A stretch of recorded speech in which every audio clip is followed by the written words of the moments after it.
পানি খাবার যায় দেখে পানি খাবার যায় না। ওনার মা ওনার নিজের সামারসিবল থেকে পানিটা উনি নিয়ে খাইতে দেয় না। রমজান মাসে একটা মানুষকে খাবার পানি খেতে দিচ্ছেন না, এটা কি আসলে ঠিক হচ্ছে? না, এটা আমার ব্যক্তিগত। আদালতের বারান্দায়, পুলিশের বারান্দায়, সব জায়গায় ঘুরছি। আমার তো দুর্বল, আমার ভাই নাই, আমার একটা মামা নাই, একটা খালা নাই, কেউ নাই। কয় বছর পর আপনারা এই ঘরে ঢুকতে পারবেন? রমজান মাসেও বাবার কবরের পাশে দাঁড়াতে পারেন না এতিম দুই বোন।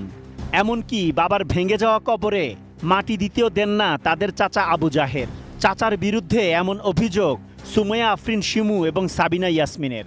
যখন আমার বাবা মারা যায় তখনও সব ঠিক ছিল। এক সপ্তাহ পরে যখন চাচার কাছে গেছি যে কাকা আমার বাবার তো অনেক ঋণ হয়েছে, অনেক ক্ষতিগ্রস্ত হয়েছি, তো 2-2.5 লাখ 3 লাখ টাকার মতন ঋণ করে একবারে মানে হাসপাতাল থেকে আনা হয়েছে। তখন বলছি যে অনেক গাছপালা আছে, তো